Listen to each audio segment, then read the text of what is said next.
Ever had a devastating failure that led to a success? And without that failure, you wouldn't be where you are today?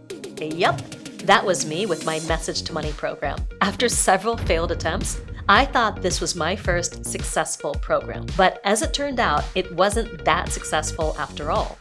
What I didn't realize at the time was that it was way too much for my students. I overwhelmed them with content to the point where they gave up. Eventually, I made the difficult decision to retire Message to Money in 2016. The great news? The lessons I learned and the action I took led to my first blockbuster hit course, the Experience Product Masterclass. And it's been delivering ever since, leading to almost $50 million in online course sales, but I definitely didn't start there. What I discovered from my previous failures was that in order to create a blockbuster hit course, one that'll have the impact you want while generating the income you desire, you have to get student feedback over and over again, no matter how successful that course becomes. That's why in this video, we'll look at why you should collect feedback and the two main feedback methods you can start implementing today to skyrocket your student success, turning your course into a blockbuster hit that'll deliver for years and years to come. In case you're tuning in to my channel for the first time, hi there. I'm Marisa Murgatroyd, and I've coached and supported tens of thousands of entrepreneurs, from side hustlers to seven-figure empires, on how to grow your online business, and I'm widely considered one of the top online course experts in the world. So let me let you in on a little secret that most online course experts don't tell you in their easy mode of course creation. You ready? Most people are creating courses that assume they know what you, the student, want from moment to moment. And because of that, they don't bother to check in. But here's the problem with that. When your students don't feel seen, understood, or acknowledged by you, they may feel like they're anonymous and their actions don't matter. If they feel like no one's paying attention, your students won't have the accountability they may need to follow through and succeed. That's why gathering feedback is so important. Here's the thing. Course creation is never completely set it and forget it, no matter what the experts claim. And if you want to create a stellar, transformational learning experience for your students, you have to keep getting feedback from them so you can iterate your course to awesome. And when you think you've nailed it, keep iterating and iterating again and again and again, because things are constantly changing fast, and you can't be set in your ways if you want long-term success. Now, there are two different types of feedback you want to collect: direct and indirect. And in this video, we're diving into both with specific examples for each. But first, go ahead and smash that subscribe button, because I've got a lot more videos like this coming up and you won't want to miss any of them. Ready? Let's do this thing. Okay. Direct feedback means that you, as the course creator, are intentionally seeking feedback from your students, and your students are intentionally sending you feedback. This would be kind of like a film studio hosting a focus group of moviegoers and asking for specific feedback on a movie. Indirect feedback is the opposite. Your students aren't consciously sending you feedback. Instead, you're looking at the data, the behaviors, and you're reading between the lines, much like an actor needs to read between the lines of a script to get a better sense of their character's motives, or how a movie studio analyzes box office numbers to notice patterns over time. This will make more sense as we go along. So let's take a look at some examples of direct feedback and indirect feedback so you can start to implement these in your course today and serve your students in the best way possible. First up, let's cover direct feedback. You can use feedback forms like questionnaires or surveys at various places in your course to get a temperature check. How are your students feeling? You'll also get direct feedback from your students on what's working and what isn't in your course. Now, one word of warning: don't overuse feedback forms, because if you're constantly asking, how are you doing? How are you doing? That's a little bit overwhelming, right? And your students might become demotivated to share feedback with you. Besides feedback forms, what are some other methods for gathering direct feedback? Well, let's take a look at the like-dislike button, or a rating scale that you've probably seen before, such as a star rating scale. These are great to include in your feedback forms, and you'll also see the like-dislike buttons on YouTube videos and on help guides that you've downloaded online. A star rating system can be useful at the end of each module. Simply have your students rate the lesson from 1 to 5 stars. It's something students can quickly and easily do before moving on, and you'll get a quick sense of how a particular lesson landed. I like to think of the star rating system as the IMDb or Letterboxd of course creation.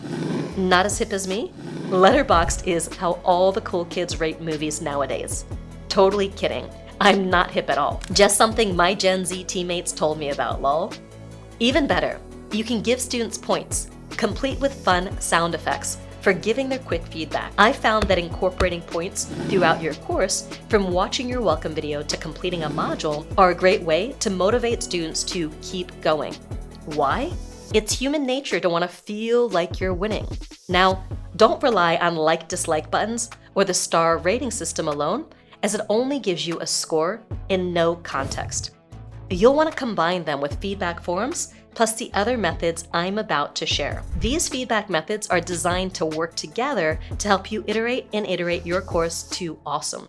So it delivers real results for hundreds or even thousands of students while standing out from the competition. In other words, you'll have a blockbuster hit course on your hands. Now, the next way to collect direct feedback is one that I think is super underrated. Email. You can email the feedback form to a student who hasn't submitted feedback yet. Just be sure to give a personalized touch so they're more likely to respond. Or you can just directly email students asking for their open-ended feedback. This method can be super valuable because students don't feel restricted by the questions on a form. You'll want to make it personalized to each student though. If possible, mention their progress in your course. For instance, if they finished a particularly tough module, you can mention that with something like, "Woohoo! Congrats on nailing your course mission statement. That's such a massive step in creating a successful course. You're crushing this." Now, this is just an example, but when you give this personalized touch by mentioning a positive step they've made, they're more likely to reply to you.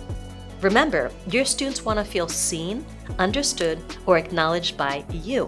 And if you're not running your course solo, meaning you've got coaches who support your students, you can mention their specific coach's name in your email and even include something positive that their coach has to say about their progress. Or even better, have their coach reach out to them. Another way to collect valuable direct feedback is by conducting interviews. There are 3 types of interview styles that I found work really well to improve your course and set your students up for success. First of all, we've got one-on-one sessions. And this is where you ask very direct questions about your course. This one is great for when you're just getting started and don't have a ton of students yet. Next up, we've got group sessions. You'll ask similar direct questions here, but in a group setting. This works well if it's not feasible to do one-on-one sessions. It's also a great interview style if you have a tiered course or program, like you have beginner, intermediate, and advanced levels, and you can tailor the questions to each level of students.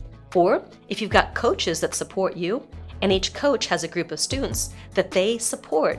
Here at my company, Live Your Message, we call these groups pods. You can have them do a group feedback session with their pod. And finally, the third interview style is simple: forums. This is where you ask direct questions in an online group setting, such as a private Facebook group for your course. And then you can follow up individually with students who gave particularly useful feedback. All right, there you have it. 4 great ways to collect direct feedback from your students. I definitely recommend you combine several, if not all 4. So let's do a quick recap of the direct feedback methods before we move on to indirect feedback. We have feedback forms like questionnaires and surveys, the like-dislike button or star rating system, emails, and interviews. All right, we're not done yet. Ready for some more action? I'm talking about different ways that you can collect indirect feedback to turn your course into that blockbuster hit. First off, we have an intention setting survey. This is great to implement at the beginning of your course. You want to have your students set their intentions by asking them questions like, what's your goal? Why do you want to do this course? What are you currently struggling with? What does your course, program, bank account, whatever you're teaching them look like in 6 months or however long your program is? These are just examples of what you can ask.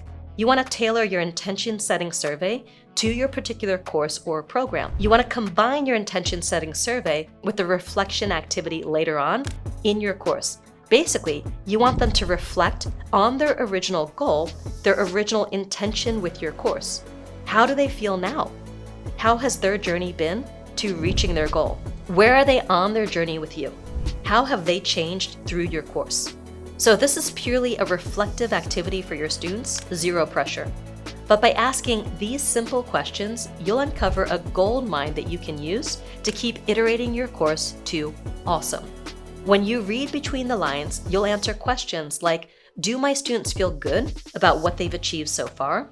Do they feel like they're lacking support? Can something be improved? Likewise, students will ask a lot of questions during their journey through your course. This is another form of indirect feedback. They might ask questions during group or individual coaching calls, or even in a private Facebook group or forum that you have for your course. You want to take note of common questions or themes. Perhaps you notice a lot of students asking about their mission statement during your coaching calls and in your private group. This could be an area of improvement for your course.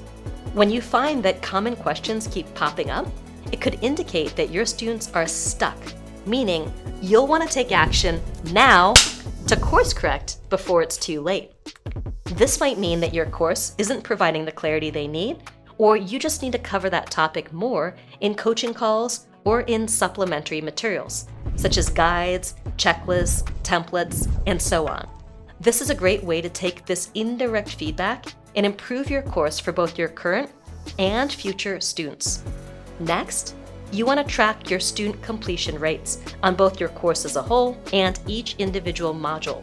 Having this statistical data helps you catch if someone's falling behind. Then you can reach out to them to see what's going on and how you can better support them. You might even get feedback from them that a particular module is broken, or maybe a download isn't working, and they just didn't want to bother you. Or it might be that they're stuck on a particular module and do need more support to get over the hump. This is great because you're able to catch issues before they completely spiral and this person drops out of your course for good. Take my student, Jennifer Hulbis. She started as a student in our signature 12-week program, the Experience Product Masterclass. Our system flagged that she hadn't logged in for a couple of weeks. So my team sent a simple email just to check in with her and offer support. We call this an Operation Unengaged Student Rescue Campaign, and we go on high alert when we know someone's falling behind. We email, we text, we call, basically reach out in any way we can until we hear back. And thanks to that email, she actually re-engaged with us and decided to jump back in. Yup, just like Tom Cruise jumped in Mission Impossible, lol. And at the end of those 12 weeks, she'd earned more than $100,000 and then another $150,000 shortly thereafter. That's right, she went from zero to $250,000. Boom! Her Mission Impossible turned into Mission Accomplished because we cared enough to reach out. This is a great example of combining indirect feedback, flagging when someone hasn't logged on, with direct feedback such as emails to skyrocket your student success. All right, ready for the last indirect feedback method? Let's do this. I'm talking about your students' responses to certain activities. When I say activities, I'm talking specifically about quizzes or scenarios. If you include those as part of your course, imagine putting your students right in the middle of the action. Instead of just reading about a scenario or watching someone else handle it, they get to make the decisions. This is about giving them a taste of real-life situations without any of the risks. For example, in a customer service course, you could set up a simulation where students act as service reps handling tough customer complaints. It's like those choose-your-own-adventure books where every choice you make twists the story. Or think of it as a video game that stops and asks, what would you do next? Your choices drive the game forward. Make sense?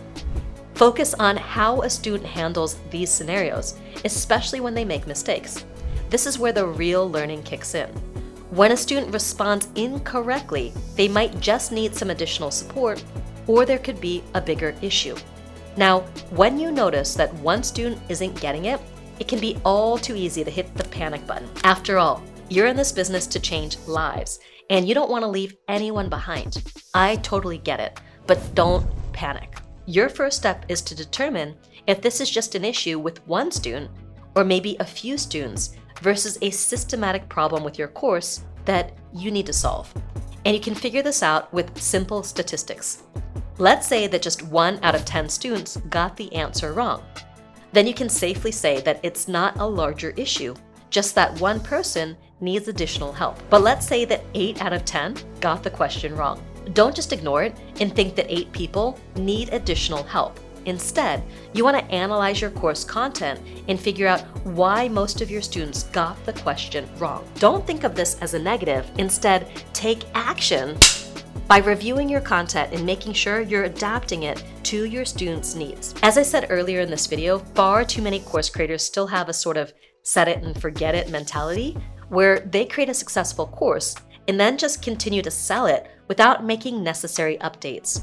We live in a much different world than even 10 years ago, so continual updates are critical. For instance, in 2023, I noticed that all my students and everyone else online was talking about one thing, AI. And I knew I needed to take action or risk being left behind. Enter Ainsley.ai, our proprietary AI platform that we've built that takes the information in our students' heads and turns it into gold. We've created dozens of AI generators for our programs, including the Experience Product Masterclass, to help our students design their niche, generate their profitable product ideas, come up with winning offers, design marketing campaigns, and so much more. And we're always creating more based on our student needs. Our students are over the moon about Ainsley.ai. I especially love what Jeffrey says. Ainsley is like ChatGPT on rails. Lol.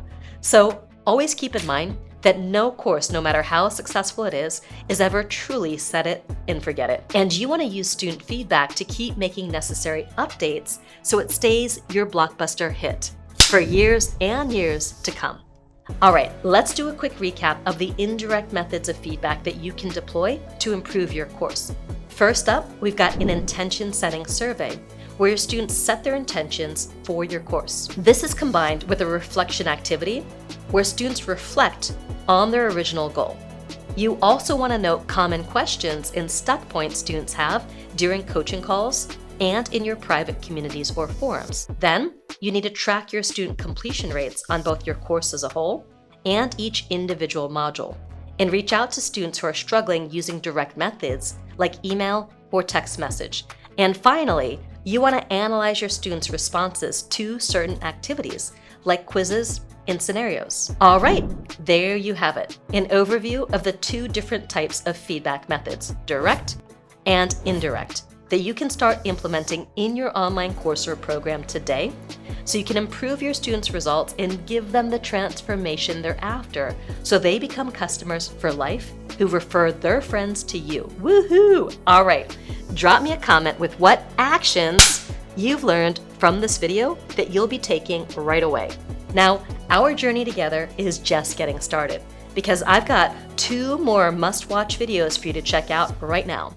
First up is my video where I dive into the 5 trends and opportunities you need to know to create a course that sells for years to come. And then I've got a video on how to craft a sales page that converts visitors into students for your course. If you found this video valuable, please leave me a comment, share, and subscribe, and then check out these next 2 videos, and then go out there and live your message.